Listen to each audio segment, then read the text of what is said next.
Right. Have we got any apologies? Leader, we've had apologies from the Bishop.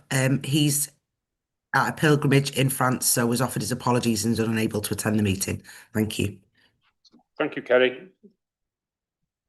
Declarations of agenda item 2, declarations of interest.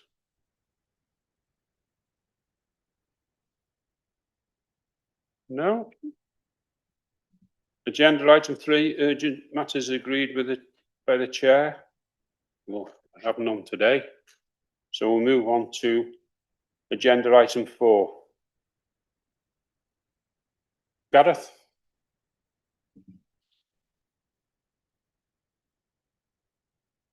Sorry, thank you, Leader.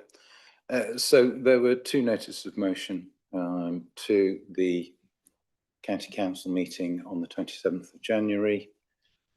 Whilst they were addressed to the Cabinet Member and the Chief Officer with responsibility for education, so that they were seen to be impartial and independent, they were carried out by my investigations were carried out by my internal audit team, or the council's internal audit team, and the findings of the reports are attached. As you can see in summary, Leader, the substance of neither report was made out, neither notice of motion was made out. There is, as is often the case, a grain of truth or a grain of sand in there, but the truth was very different from how it came over. In relation to the first of the notices of motion about loss of choice, and as the notice of motion was titled, the St Anthony's Shadow Ban. Well, St Anthony's has always been its own admissions authority. That is, it handles admissions itself. It was on our website and on our system nonetheless, apart from a period of 5 months when, at the request of the schools, it was removed. We reinstated it. Sorry, at our own, we took it off for a period of 5 months, and then it was reinstated.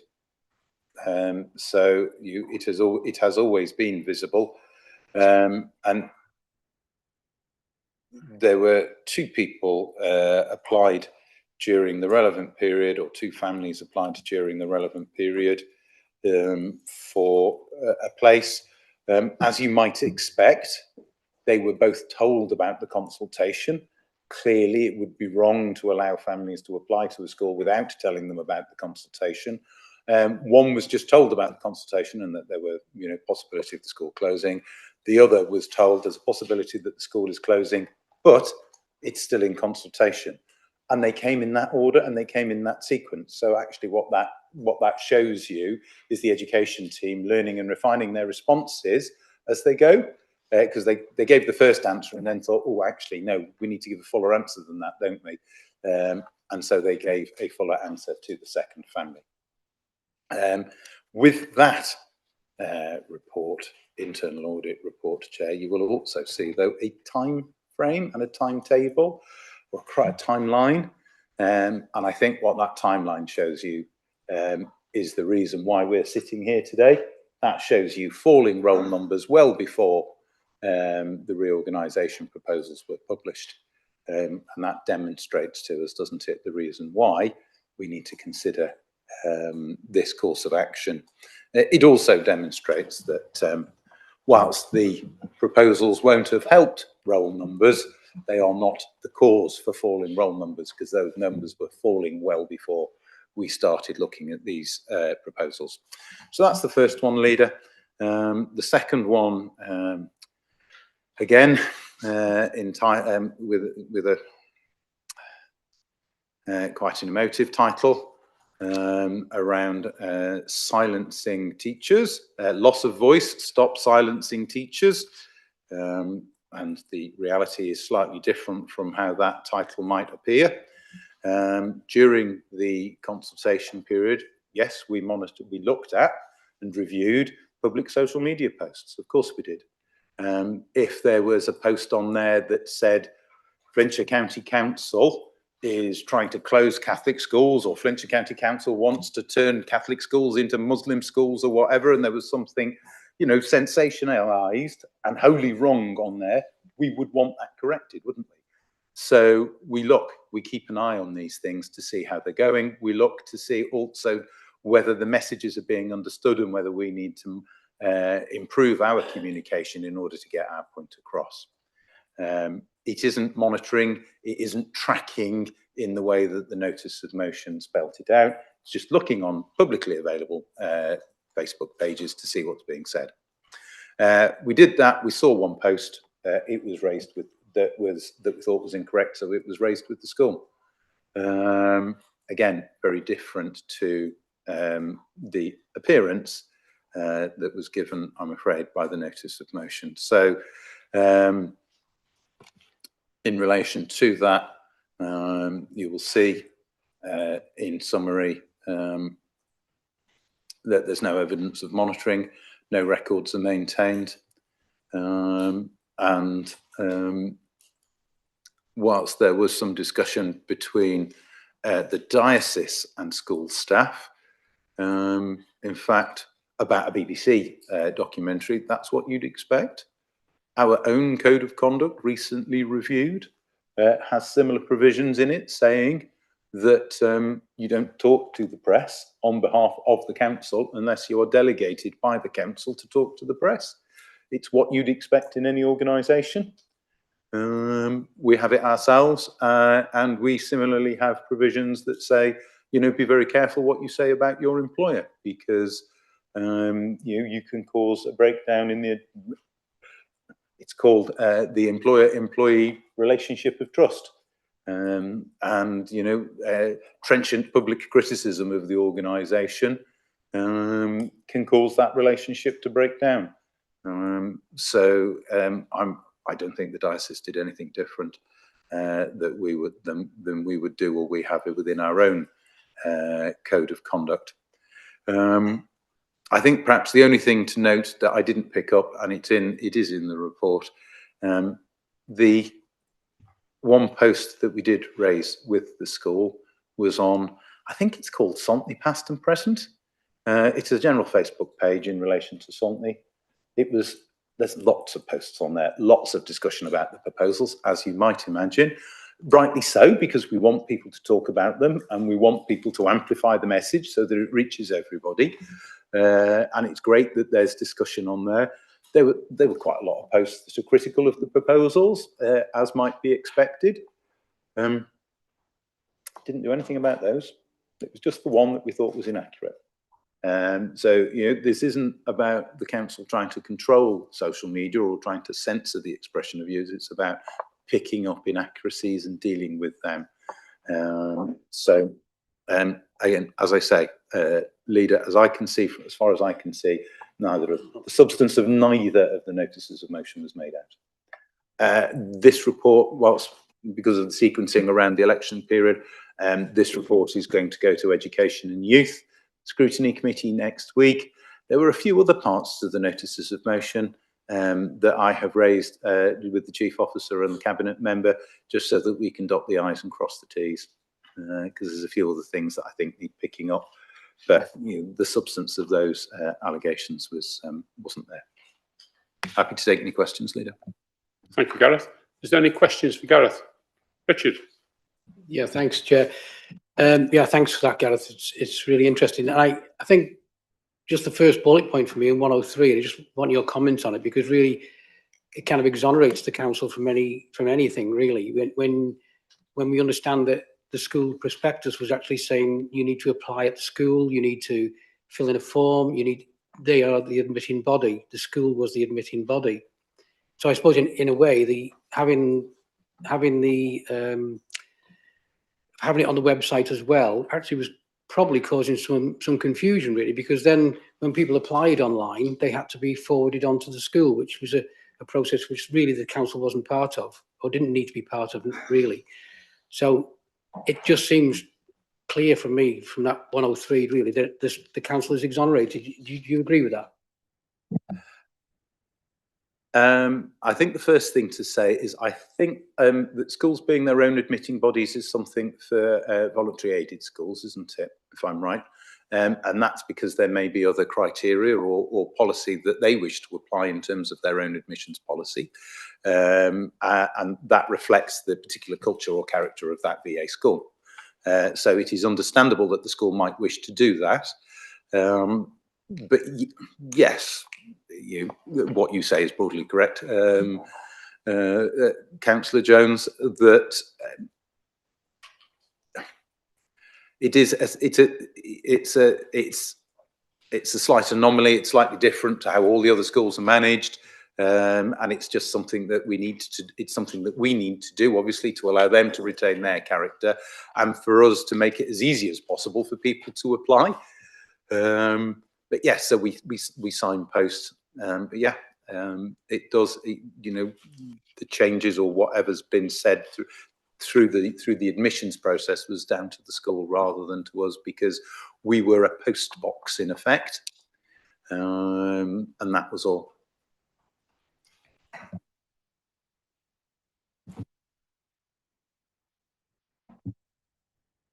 Thank you, Chair. Yeah, and thank you, Gareth, for that excellent summary of that.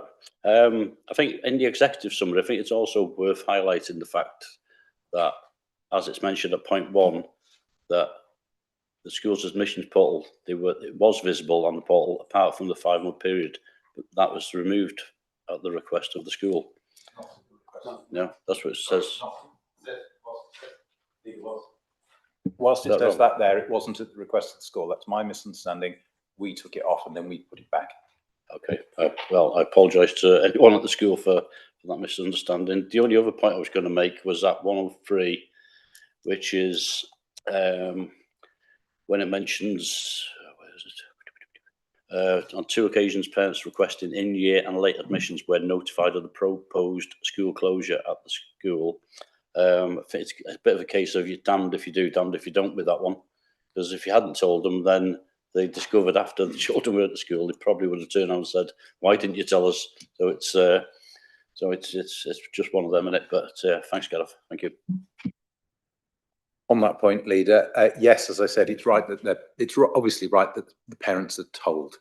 The first way we did it wasn't the way that we would have wanted it to be done. The second way we did it was. So there were 2 queries. One, they were just told about the proposals. The second, they were told, but then they were also told that it was in consultation. So that's the better way. That's the way we would have wanted to have been done.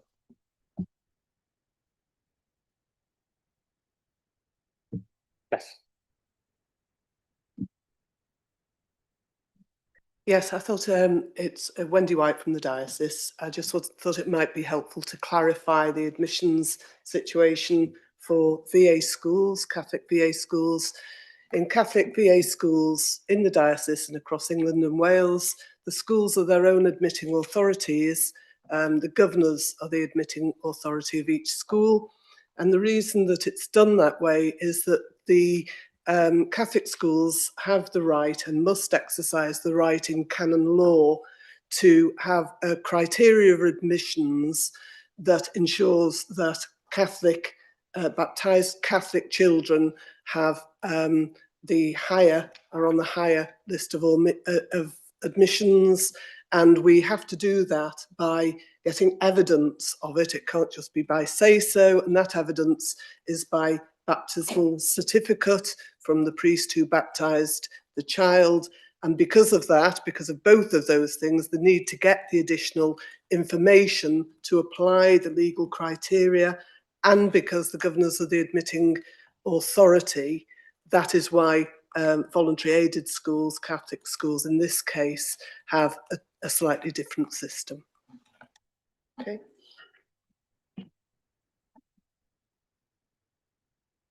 Councillor Richard Jones. It was just a question to Wendy, actually. Is it possible to get a copy of that criteria? Because I think that might be quite useful to head off these types of questions in the future. It would be really useful. It is, Richard. Every school has got their own admissions criteria, although the vast majority of them use the Catholic Education Service model policy. I can make that available to you all very easily.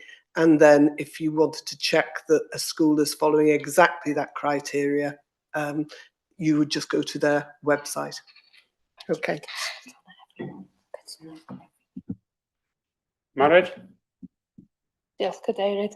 I would just like to recognise the impact that these notices of motion and the allegations within them will have had on the officers concerned. And then just for absolute clarity, so I've got it here, so let me know. In relation to the email that was sent, it says in the report, whilst there was no requirement for the admissions team to notify parents who use the Flintshires online process, the content of the email that was sent by the admissions officer notifying the parents was correctly worded and in accordance with the procedure as it stood at that time. I would like that kind of if you can confirm that for the record, please. And also the investigation has taken over 16 audit days on top of officer time. Could I ask the Chief Officer to confirm whether or not anybody raised any of the concerns made in the notice of the motion prior to the notice of motions being submitted?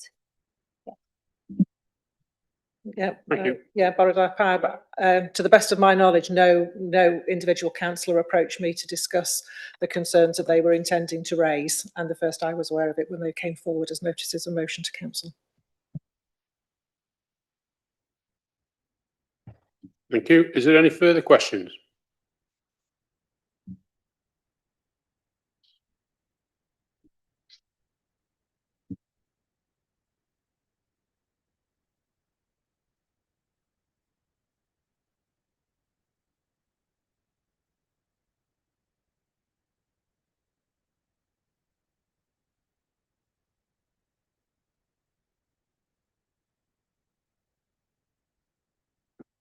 Right. I move the recommendation. Move the recommendation. I'll move the Councillor Richard Jones, seconded by Councillor Madden Eastwood. All in favour?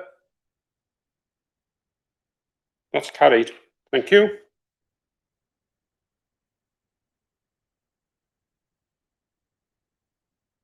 Agenda item 5, Sustainable Communities for the Learning Programme, proposal to modernise the Catholic school estate.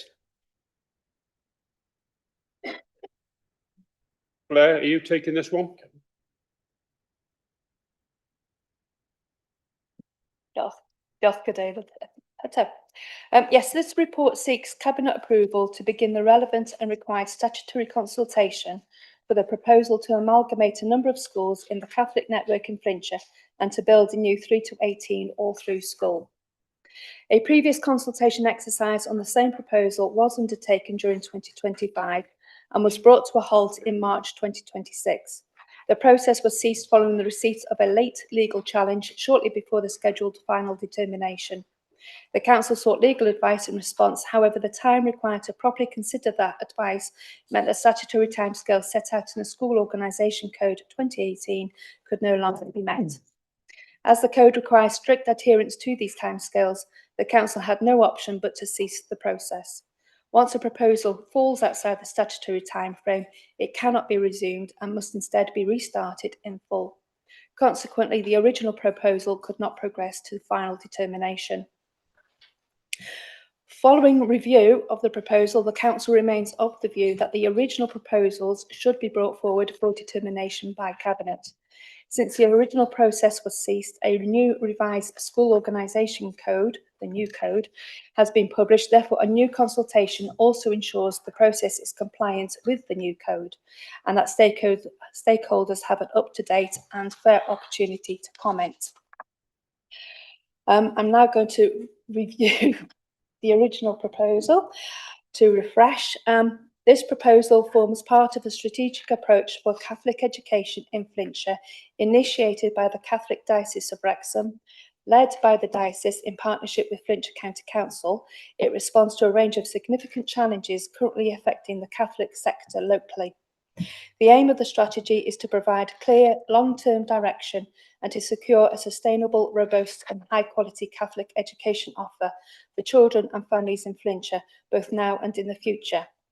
This proposal is focused on reducing the number of surplus places, which diverts resources away from frontline delivery to pupils, improving the learning environment of some schools, strengthening school leadership arrangements so every pupil benefits from a high-quality education offer, providing a full curriculum offer for children from age 3 to 18, further developing Welsh education within a Catholic context, and maximising the financial investment available from Welsh Government through its Sustainable Communities for Learning programme.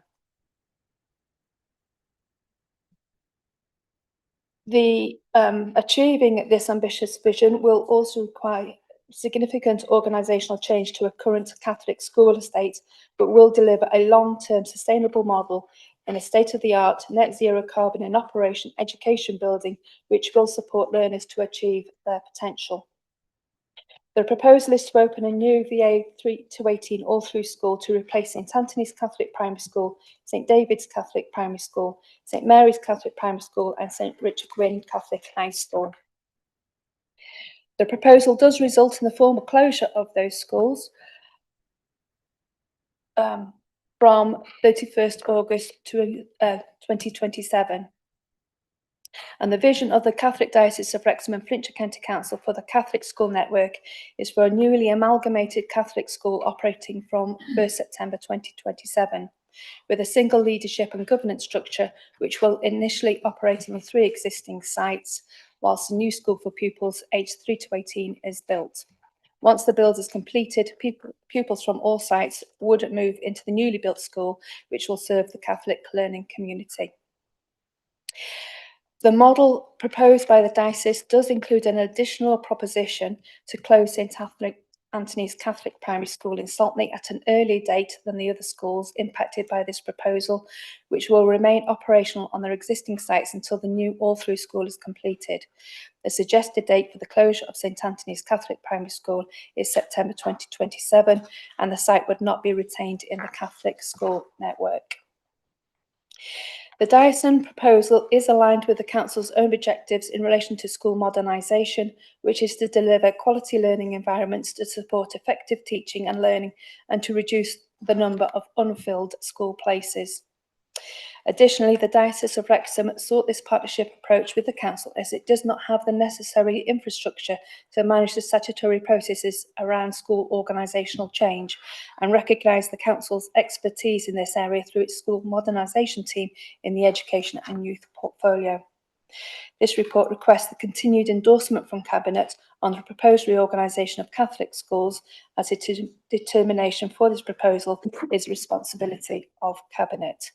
I will now invite Claire to make any additional comments before going to questions. Yes. Yeah, I think the Cabinet member has summarised that really positively. I think the documentation clearly outlines why the Council and the Diocese do believe that we need to, progress the consultation around these proposals to develop that high quality and sustainable education offer for learners wishing to access their education through the Catholic faith here in Flintshire. The report, gives considerable context around the drop in pupil numbers that, as you say, has been, they have been deteriorating over a period of time. It outlines the impact that that has on school budgets, as we know that pupil numbers drive the funding into schools and the challenges that then creates for school leaders and governing bodies to manage those budgets and protect the quality of the education offer. And it does make it, incredibly challenging for our schools to operate in these circumstances. We absolutely recognise that these proposals, are emotive. We acknowledge that schools are an important part of their school communities and are important, to the families that live there. But as a council, we strategically have to step back and look at how can we protect and improve the quality of that offer in the longer term. And we genuinely believe that by, again, consulting on these proposals, as they stand, that would give us the opportunity to secure that for the longer term, for the future of Catholic learners here in Flintshire. And we're delighted again to be working alongside the diocese, and I'd like to acknowledge the support that we've had from Wendy White as the diocesan director working with the team. This is a joint proposal, and we've worked very closely together and will continue to do so because we are all invested in protecting the quality of the education offer for our learners. Diolch yn fawr. Thank you, Claire. Councillor Councillor Ted Palmer. Thank you, Chair. Can the diocese explain how this proposal to amalgamate the Catholic schools first came about, including who initiated the discussions and what evidence or concerns led to the development of the strategy? Also, I understand that the proposal is said to meet the Council's policies and strategic objectives, but can you tell me what alternative options were considered before deciding on a single 3 to 18 all through school, and why those alternatives were rejected?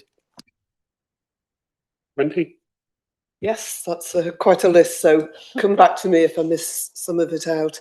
The initial discussions started around May 2023 and lasted for just less than 2 years between quite a number of parties. The drivers for that are very clearly detailed in the report, and Mairead has just gone through those. It was clear that the diocese could not continue to maintain with the LA the numbers of schools with the very small numbers of pupils in them. During that nearly 22-month period of discussion, there were over 7 meetings with the chairs of governors of the 6 schools that are in Flintshire, with the head teachers of the 6 schools in Flintshire, with the diocese, and with members of the local council and education authority. There were also 9 meetings that took place between myself, Bishop Brignall, and in many of those meetings, the trustees of the diocese. There were 19 meetings during that time of meetings with the diocese with LA officers, and also 3 further meetings with the diocese and the Catholic Education Service, particularly their legal department, because we are guided by them as our advisory service. Those meetings were, as you can see, numerous and in-depth. It was determined very early on at the request of the head teachers and the chairs of governors, and very much backed by myself and the LA, that those early meetings, those pre-proposal meetings, were held in confidence. The schools were very concerned that any discussion about any school could lead to rumour that could potentially be damaging to those schools, whether or not they were in the final proposal. And so we agreed with that, and we had those discussions at length until we were at a point where we had absolutely all exhausted the possibilities of what would be the best proposal to put forward. In the earlier meetings, there were 5 different options of ways schools could be combined, which schools could be closed, which schools would remain open. And those 5 options were looked at in great detail. There were numerous issues about the other 4, largely because the other 4 possibilities did not resolve the shortage issues, the surplus place issues, and the financial issues that we were looking at. We were also limited by land and which land would be likely to be able to house such a build, not just in the size of the school, but also in its access, in its housing different entrances, so that areas of the school could be kept very safely and separately, car parks, etc. So there was full discussion, and there was quite a detailed external plan that was looked at as a sort of consultation document.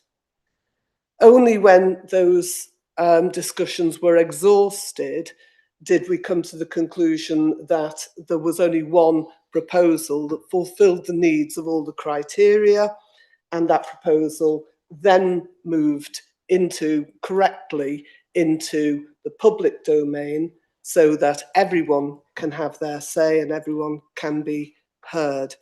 And that timing, as we know, started to take place from about February 2025 and has been ongoing since. In terms of arriving at a 3 to 18 school, it was key that our only Catholic secondary school in Flintshire was part of the proposal. Just to clarify for people, we only have 3 schools in the whole diocese which have any secondary provision. And it was key that one of those was placed in Flintshire because that's one of the larger areas of Catholic population. The current school, St Richard Gwyn, as you will probably know, is an 11 to 18 school, so it provides sixth form education. That is the only provision of Catholic sixth form education in the whole of North West and in our diocese.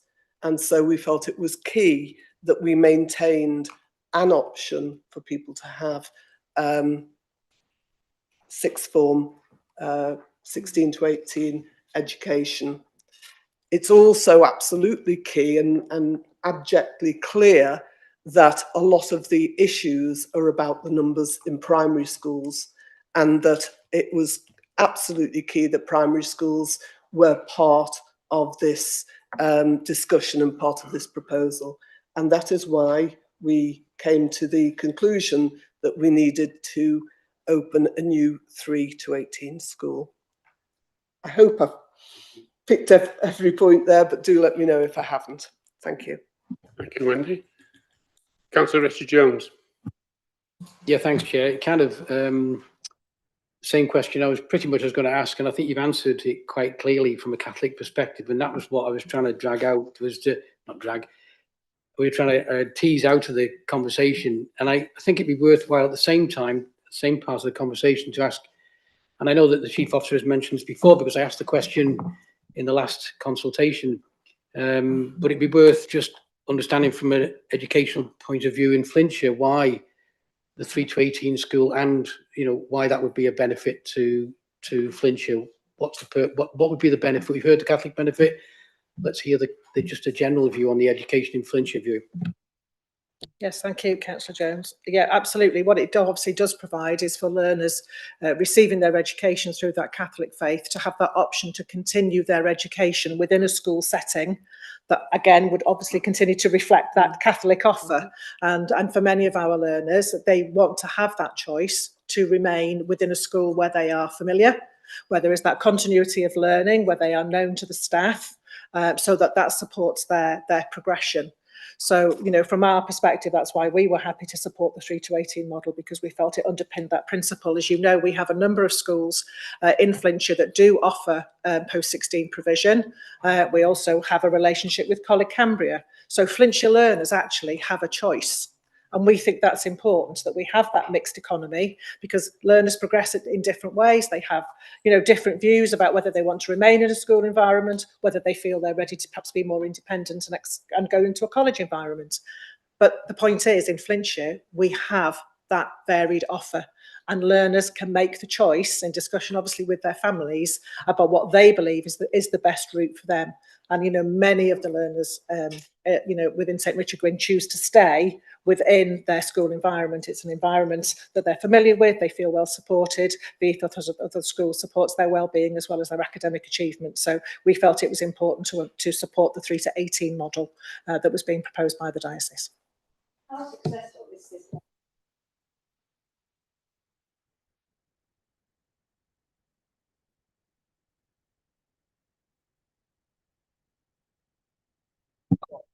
No, I'm sorry. This is a cabinet meeting. You can interrupt on the cabinet meeting. Thank you.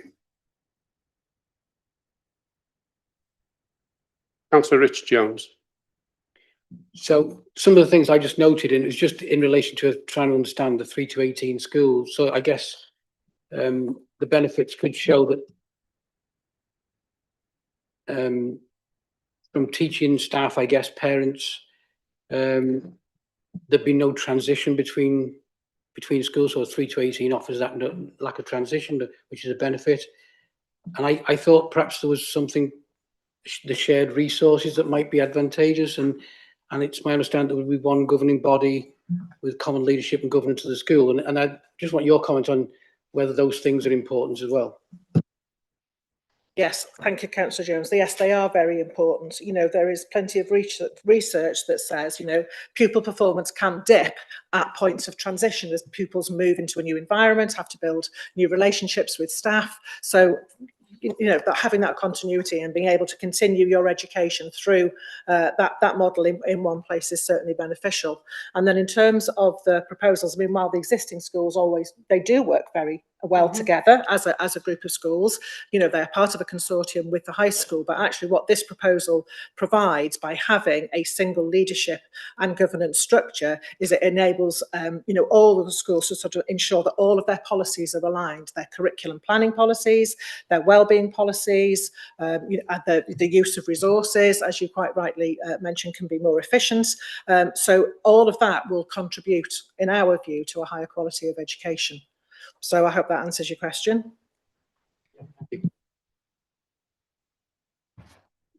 Councillor Maddie Eastwood, you coming back? Yeah, just like to pick up on that point because in our ward we had a new campus school, so we had a new primary school, and a high school situated on the same site but separate schools. And the concerns raised by parents at that stage was the segregation or lack of segregation between primary school pupils and high school pupils. So can we have assurance, I think it would be a Jenny question, won't it, that even though it's a 3 to 18 transition school, 3 to 18 through schools, sorry, the primary pupils will be segregated. They'll have separate playgrounds, separate buildings, and it's the overreaching governance that's the strategic plan. That's the planning. So if that's all right, I know exactly what you mean. One of the beauties of the 3 to 18 model is that each section of it, from nursery through primary, through secondary and through sixth form, can be made to be independent of each other in terms of the usage of the site, where the children play, how they come into school, where the parents come to. And that is the design of it, that there isn't a cross-fertilisation where you're throwing 3-year-olds into the same playground, for example, as 18-year-olds. They still exist in their own separate area. At the same time, the beauty of it is that those different areas can access the vast sort of areas of things like equipment. So if we talk about science, for example, it's very rare for a primary school to have science labs where they can do a proper science curriculum taught by science experts. And here, a curriculum can be designed so that the youngsters use the equipment separately and the expertise of those people across phase.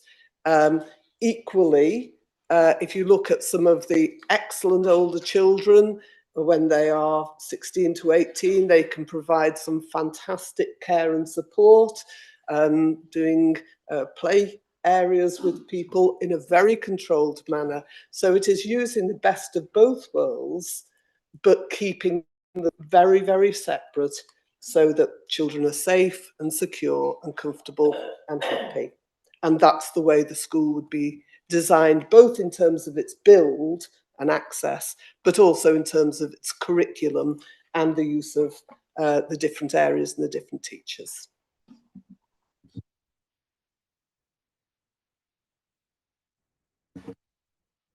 Thank you, Chair. Again, Wendy, just a question, just to confirm, if you would, that even though it is called the Diocese of Wrexham, it is quite clear, sometimes we think that Wrexham just is that small bit of North East Wales, but the Diocese of Wrexham itself consists of the local authorities of Wrexham, Flintshire, Denbighshire, Innismon, Gwynedd, Conwy, and the Montgomery area of Powys. It's basically the whole of North Wales plus part of Central Wales. So I've got a couple of questions, if you don't mind.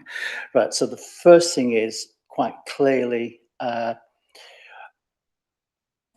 what is the opinion of these changes from the Diocese of Shrewsbury, which is the one which is next to us? Because obviously there are implications there.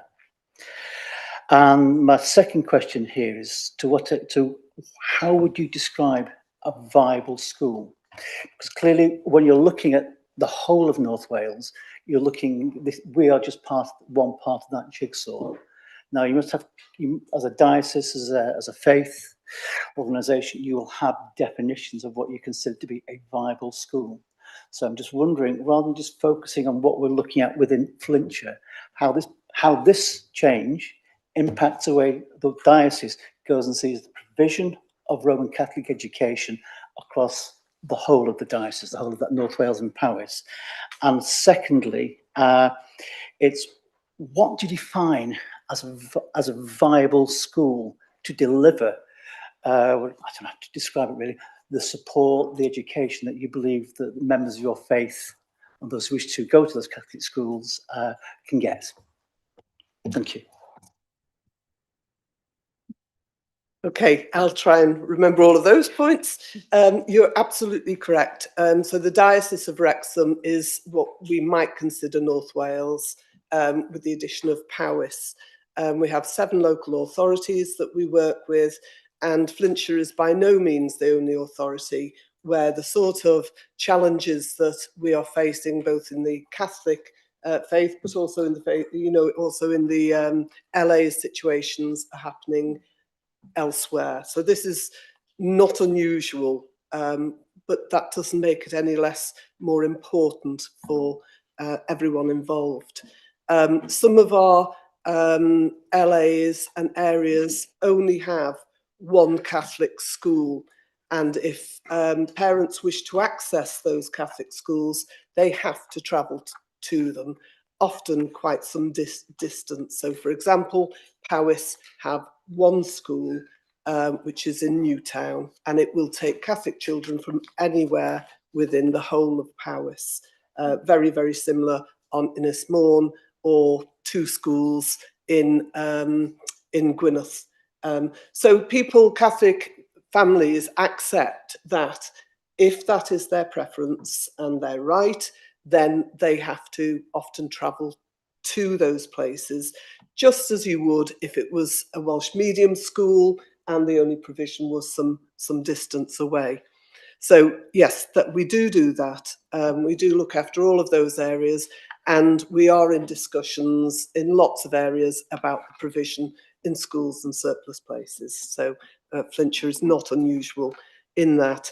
That is also true, I might add, of the whole of Wales and the whole of England, certainly for Catholic schools, and I suspect for all schools of all natures. So we're facing very similar problems. In terms of what we would be looking for in a workable Catholic school, the first thing I should say is that there is no official definition of what a Catholic school is, other than it is a school under the remit of the local bishop and that must provide quality education with the Catholic ethos running throughout all of its work, both in its curriculum, in its teachers, in its nature, but also in its adherence to Catholic policy. We would look for schools that were viable in terms of numbers, because the finance, of course, is part of the issue. And we do think that it is unfair for some schools to take up a disproportionate amount of finance because their schools are seriously undersubscribed. That isn't something that we would consider to be ethically part of our belief in schools.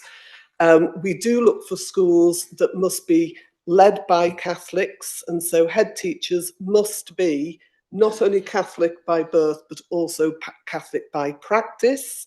And you can imagine that finding quality practicing Catholics with MPQH, willing to serve in areas that perhaps they don't necessarily come from or live in, is becoming more and more difficult, and we're having more and more difficulties in attracting quality fields and indeed in appointing Catholic leaders.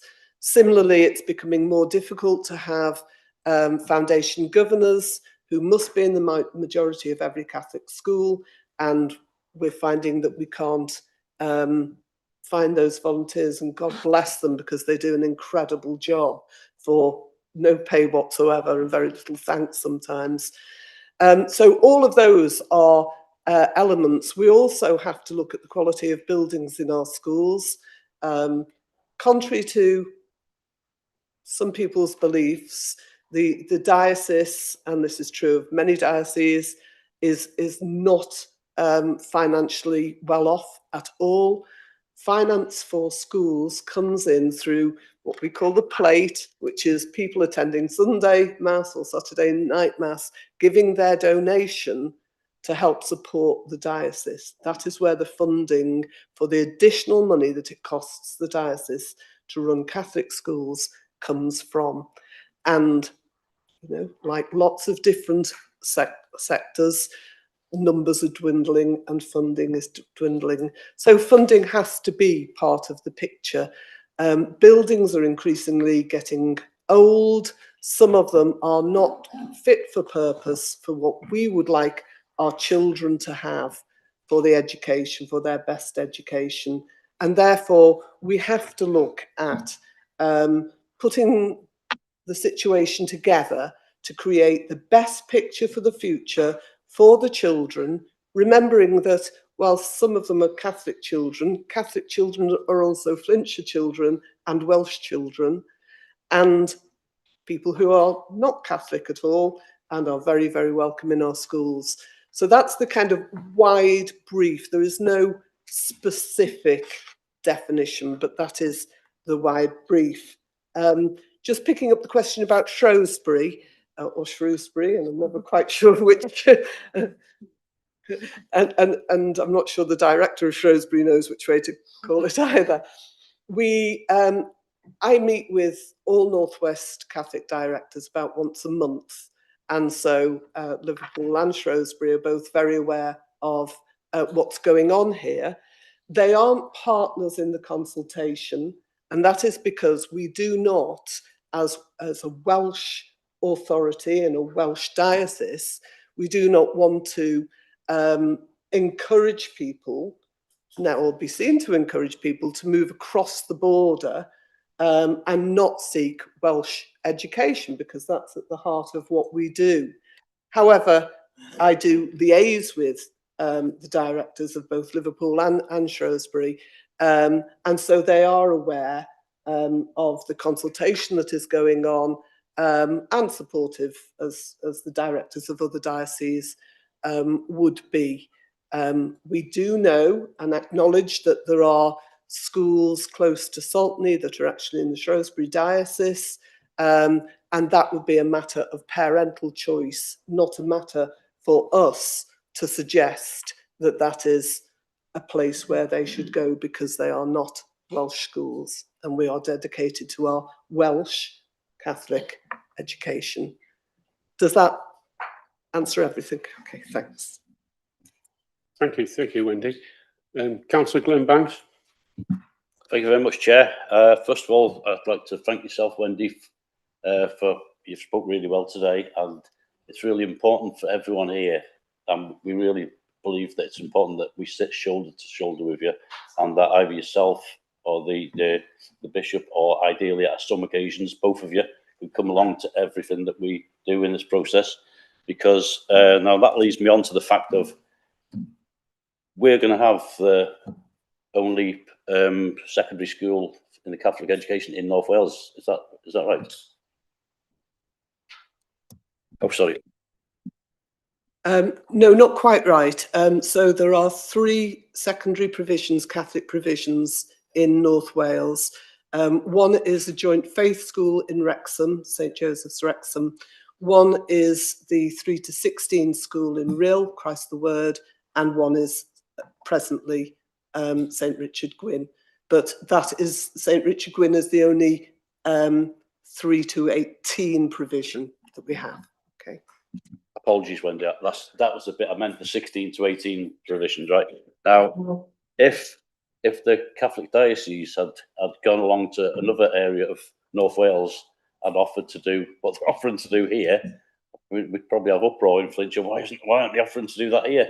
You know, because so it's I honestly believe that if we don't grasp this opportunity now, the future people in history are going to say to us, why on earth did you not grasp that fantastic opportunity to protect the Catholic faith? And I say that as a Christian. I'm not Catholic, but I'm a Christian, you know. But yeah, so it's important. It's protecting the Christian faith. So that's very, very important. Now, that leads me on to then the funding element of it. I mean, the funding available for this.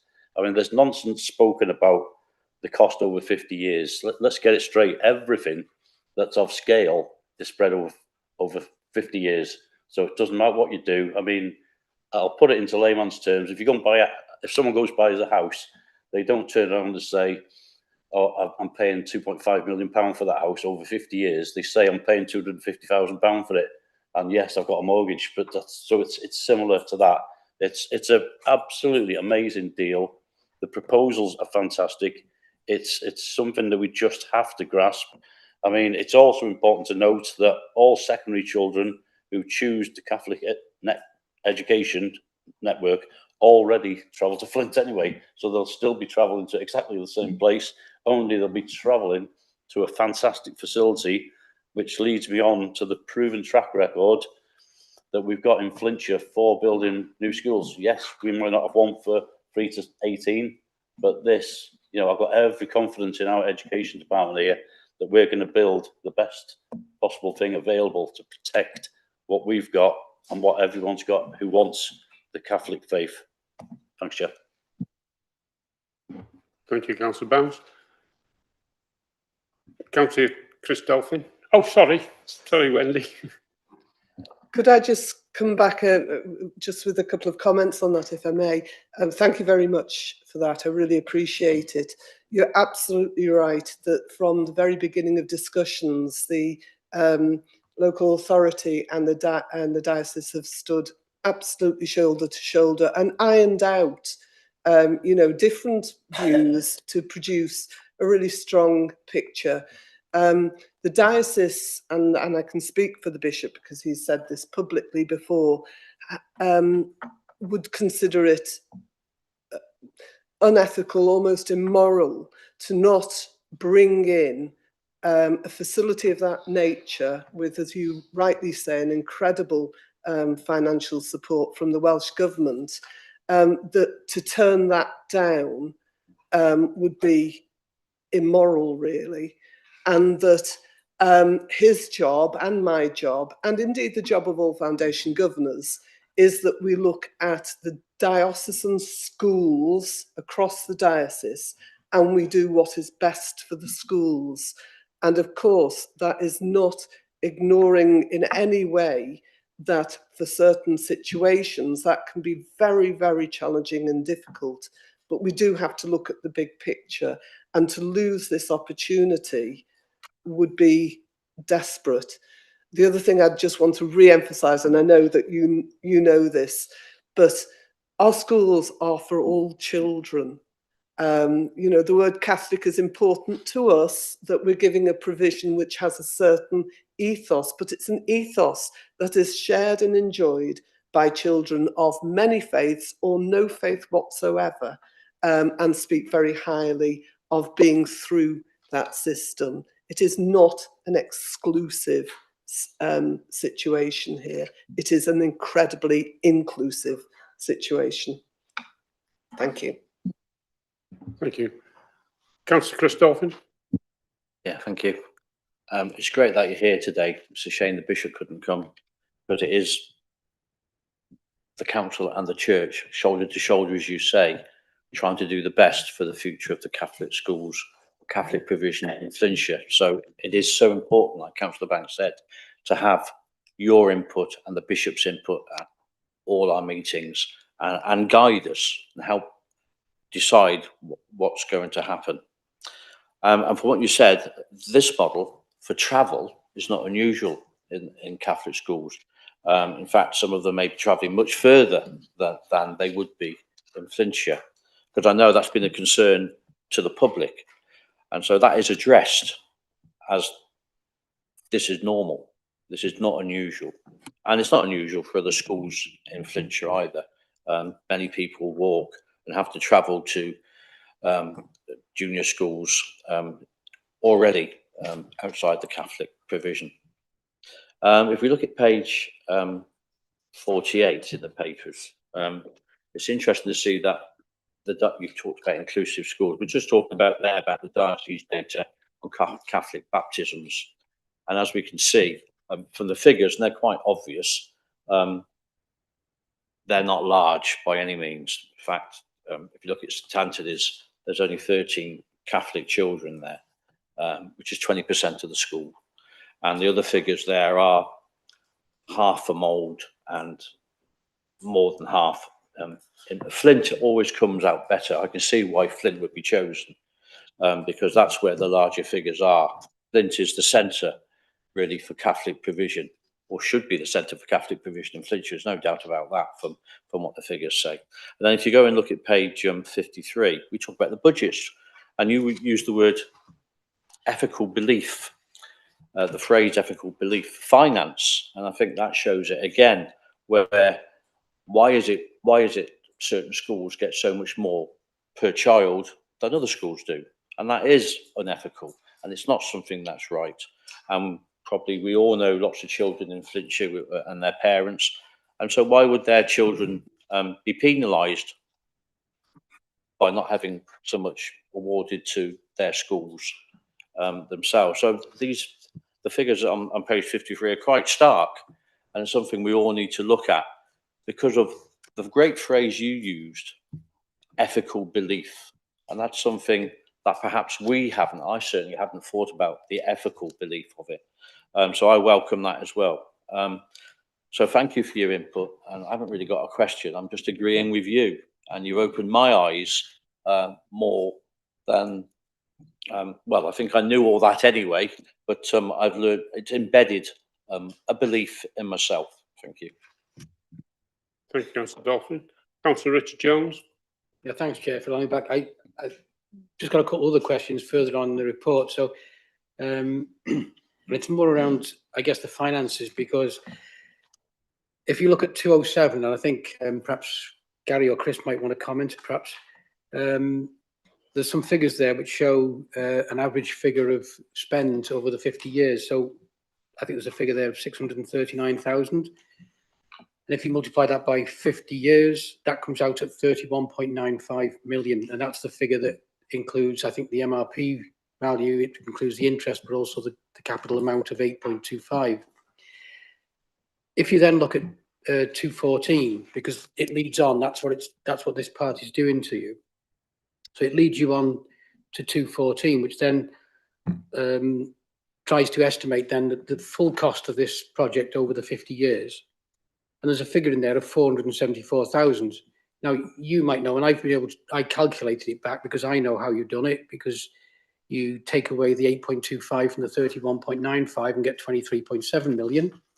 You then divide that by 50 and you get 474, which is the value per month over that 50 years of interest, isn't it? So just to confirm that my thoughts are right in that, and that's where the 639 and 474 come from. And then secondly, that's the first question. And then in 214, it does say now the transportation cost is actually 16,000.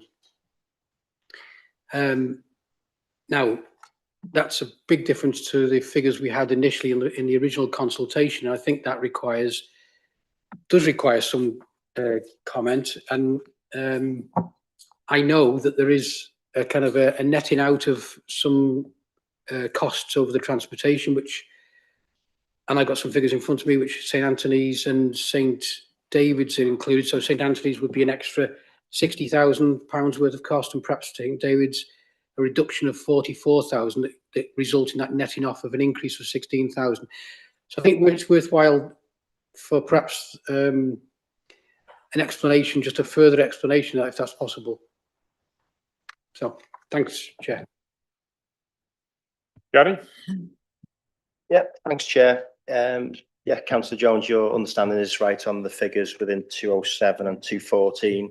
The 639,000, the average over 50 years figure, is a combination of repayment of the principal of 8.25 million and the interest over the 50 years. And that is separated out in 214.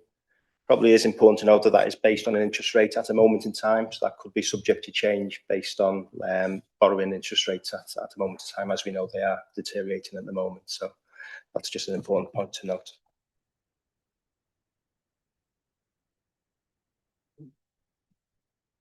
Jenny? Thanks, Chair. Good spot by Councillor Jones regarding the change in the transport costs, because last time obviously they were quite significantly more.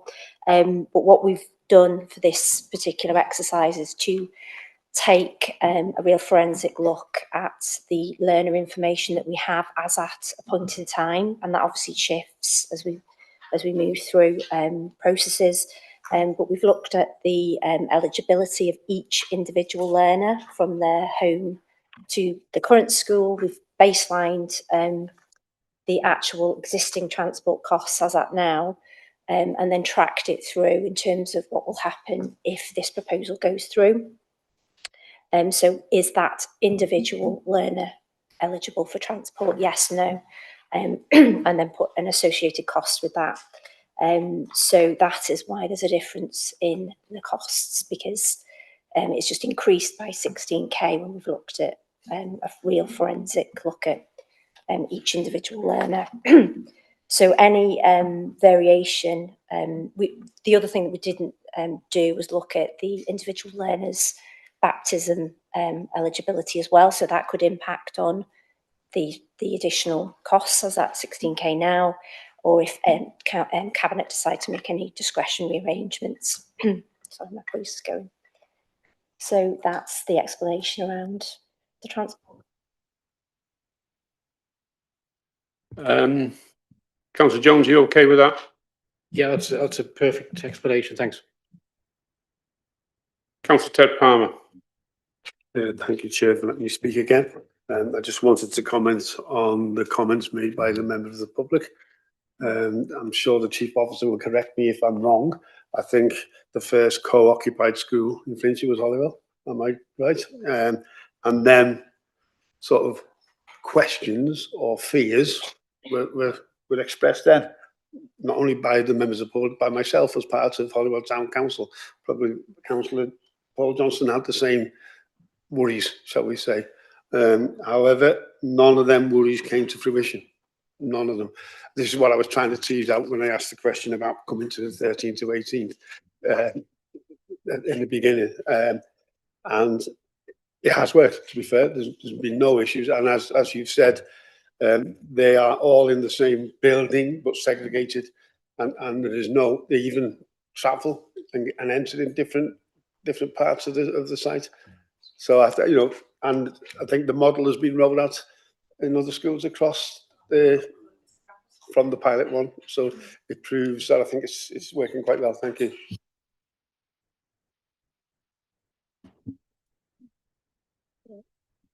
Where?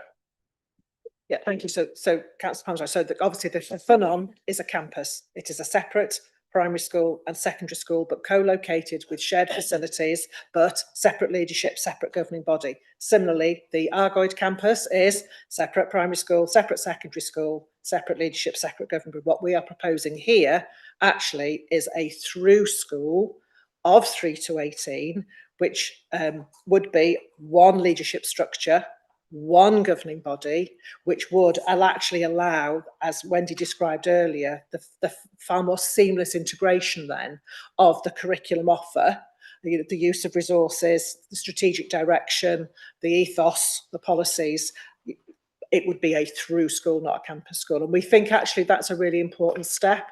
We know when we took the bold step with Tryfon on, you know, many years ago now, there were, you know, that emerging model was still very, very new across Wales. There are far more schools across Wales now that not only have been a campus model, but actually have become that, you know, the 3 to 18 through model. And we think that's really because the system has matured. I think people's confidence in the system has matured. And I think what's really important is, particularly when we look in the context of the Welsh curriculum, where the focus is on the progression of pupils' skills, and schools, you know, have to really demonstrate how children are moving constantly along that continuum, developing their skills and knowledge.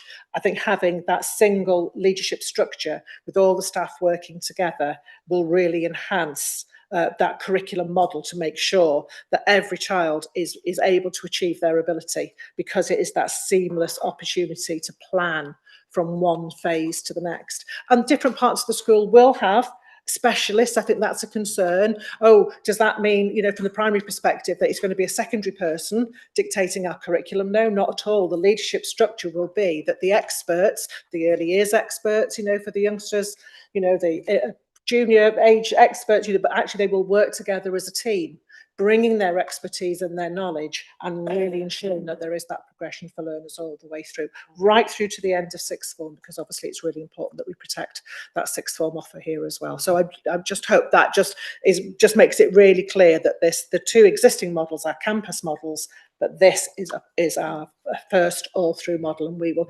we have confidence that it will work, particularly because we know the quality of people within our schools in Flintshire. Thank you, Claire. Do I have any further questions? I think we've given this a good debate. So if there's no further questions, we'll go to the recommendations. Marid? Okay, David. I'd like to thank Cabinet for their positive endorsement and support for the proposals. With my usual caveat, it is still subject to consultation. We've spoken in such positive terms about the proposals. I do want to make it absolutely clear it is still, in all our minds, still subject to consultation. And with that in mind, I'll move to the recommendations, which are: 1, Cabinet notes the contents of the report and the rationale for this proposal from the Catholic Diocese of Wrexham as they seek to effectively manage their school estate in Flintshire in the context of falling pupil numbers and funding challenges.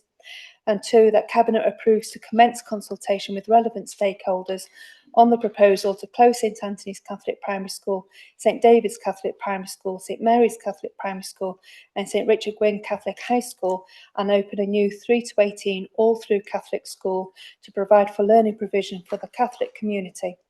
Cabinet also notes any proposal, should it be approved following completion of the required statutory processes, would be implemented by September 2027. Thank you, Marid. Seconded by Councillor Richard Jones. All in favour? That's unanimous. Thank you.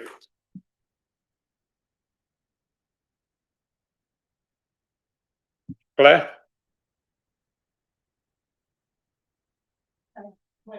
Yeah. And on behalf of the Cabinet, thank you very much, Wendy, for all you've done today. I think that's given us a clear vision of, you know, what the Bishop's wishes are. And it's been, you know, I don't think there's any further questions we could possibly ask you. So I think you've been well grilled. So thanks very much, Wendy. Have a safe journey back.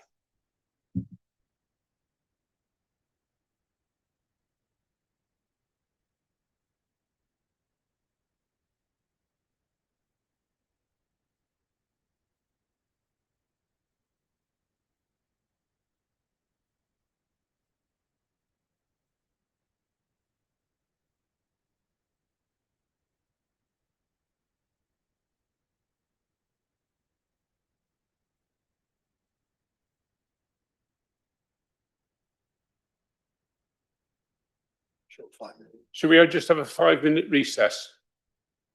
Thank you.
Right, can we all take our seats and start? Agenda item 6, Sustainable Communities for the Learning Programme proposal to modernise English and medium primary education provision for Saltney.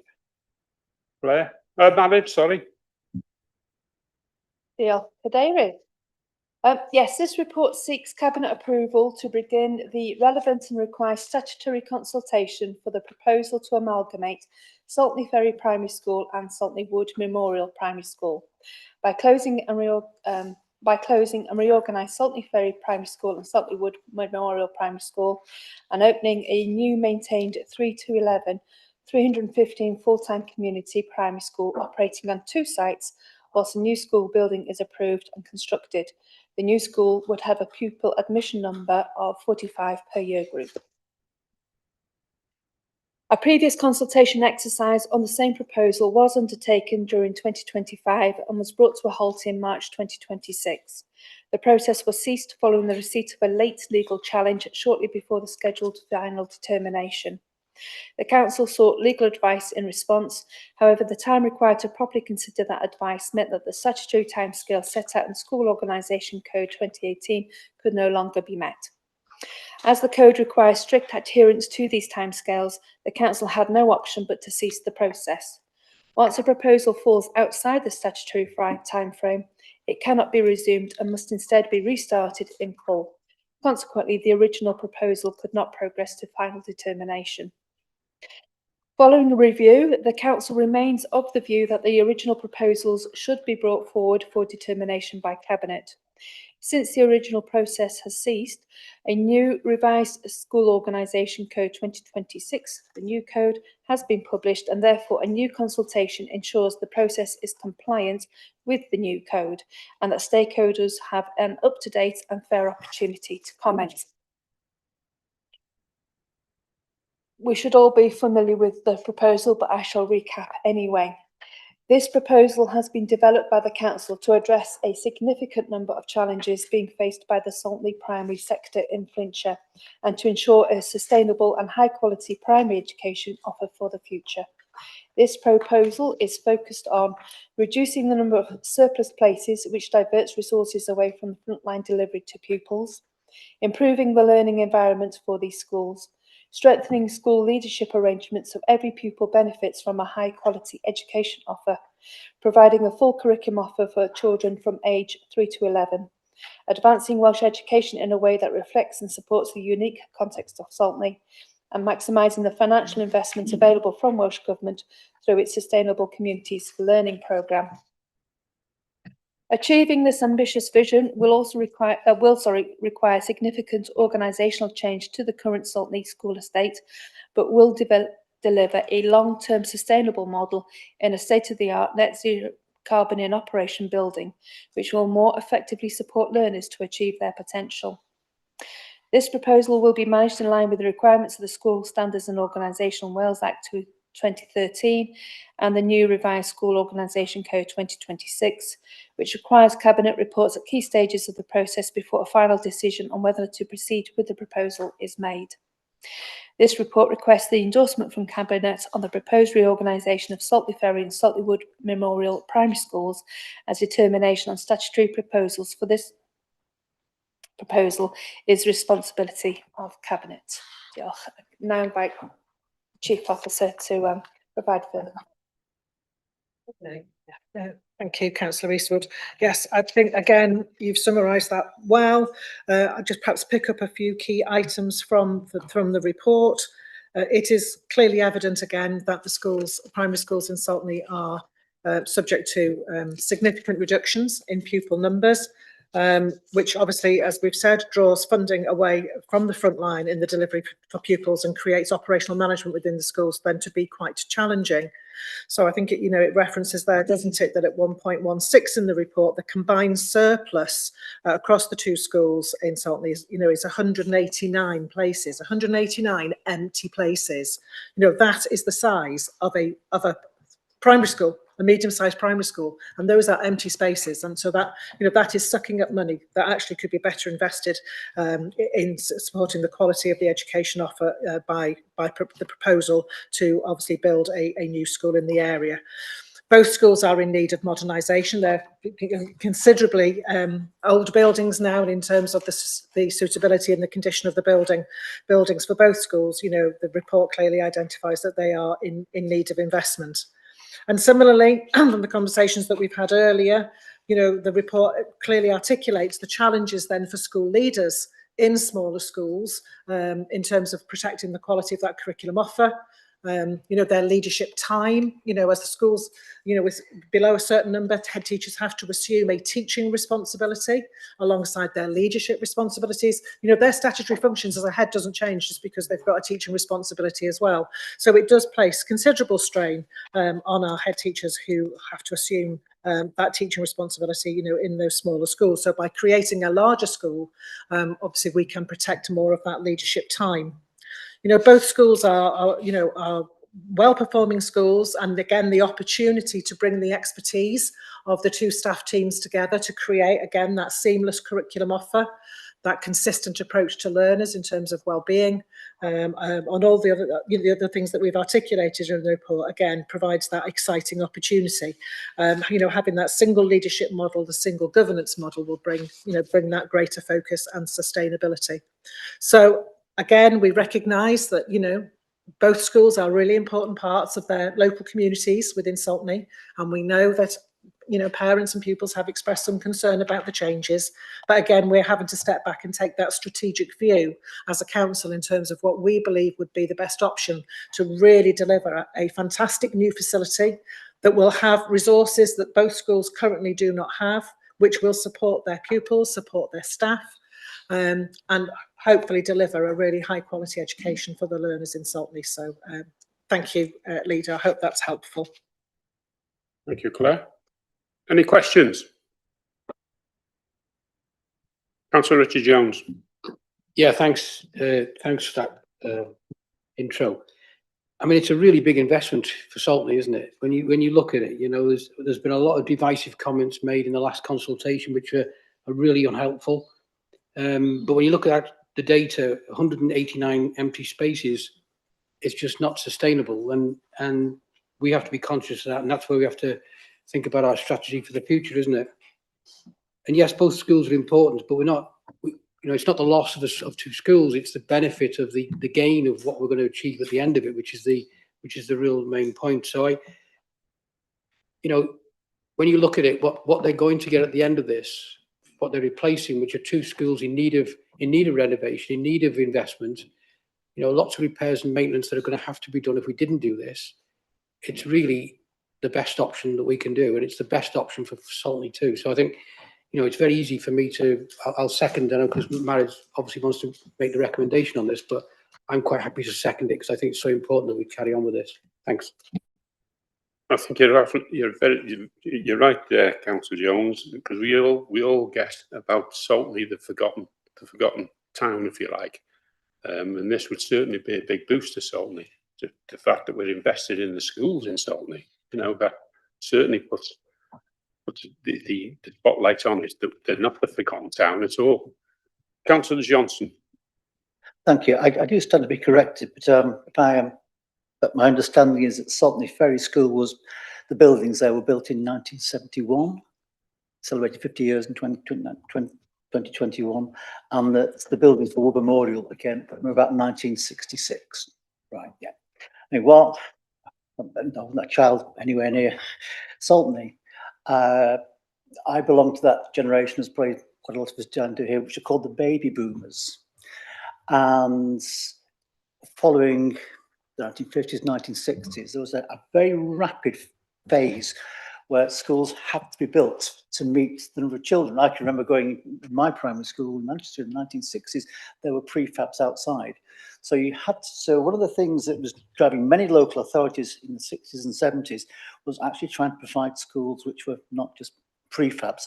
So a lot of the schools that were made were built quite quickly to meet a determined need. We baby boomers, what it's like to be in those schools. We had 30 to a class, and you'd have four classes per entry, etc. Now, again, I think the dates are significant. In 1971, the whole, I learned with my pencil, we have the rubbers in there. The schools that we're now looking at are very, very different creatures. You look at this, both schools predate, for example, the oil crisis in 1976, where prices just went sky high on the energy markets. Have been the same since. There's a whole number of things that, when they were constructed, were predicated on the economic assumptions and social assumptions of the 1960s. Now, I do apologise for the history lesson, but that goes and means that we're now 60 years down the line. When I talk to my grandkids about my childhood, they just look at me in absolute gasping as to what they go and hear. So my point is that looking at school changes, demographic changes, it's always going to change. And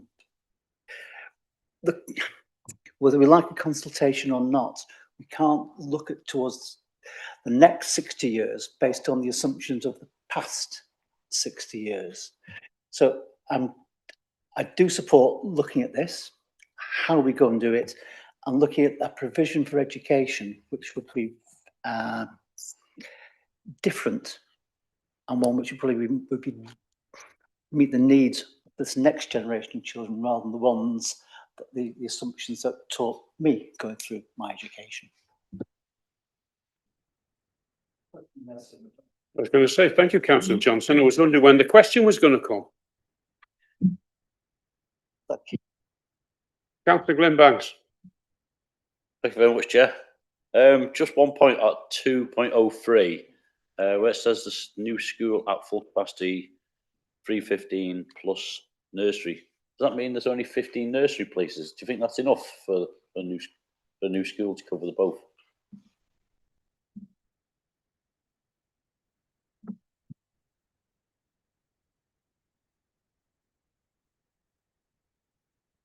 Just to answer that one, Councillor Banks, nurseries split over 2 sessions normally, so it's like a part-time place.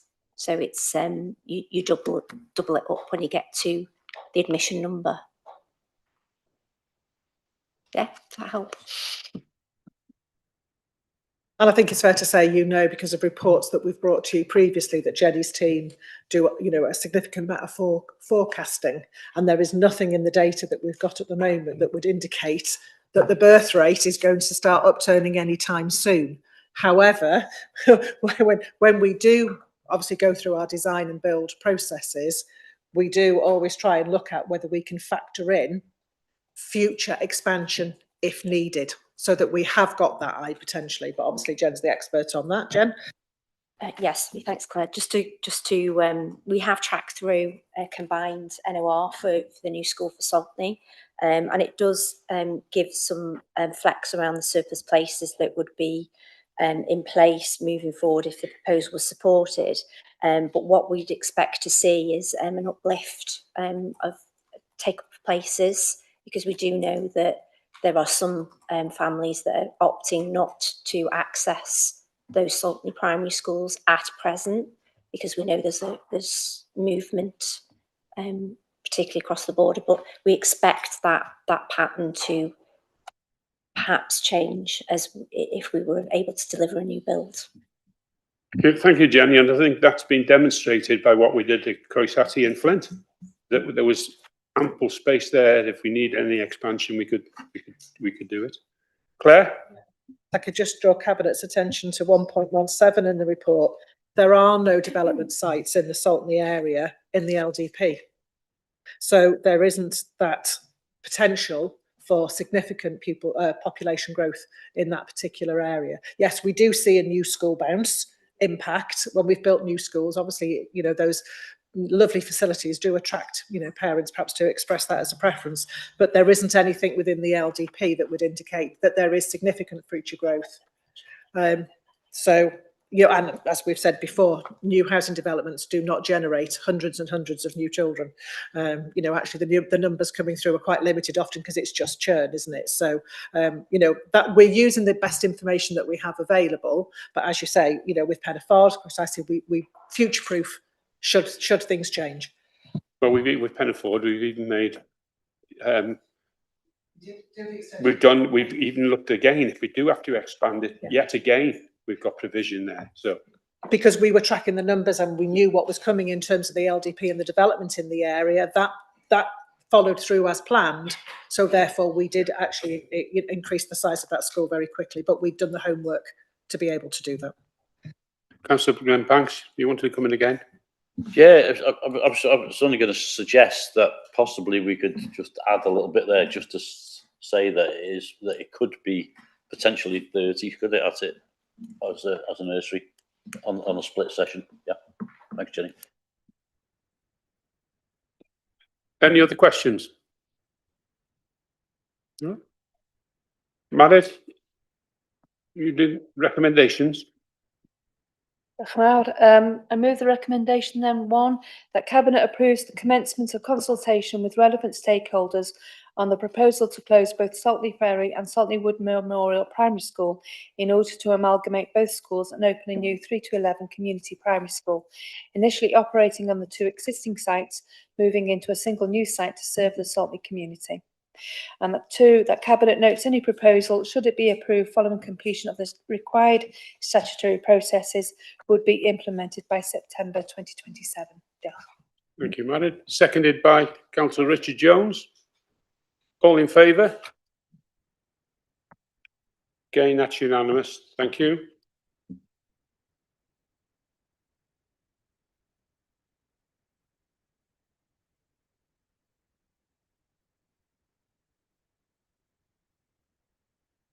The education departments have done in all this. There's been a heck of a lot of work doing that, and we do appreciate it, Jenny, you know, and the pressure that you've been under to bring it to this stage.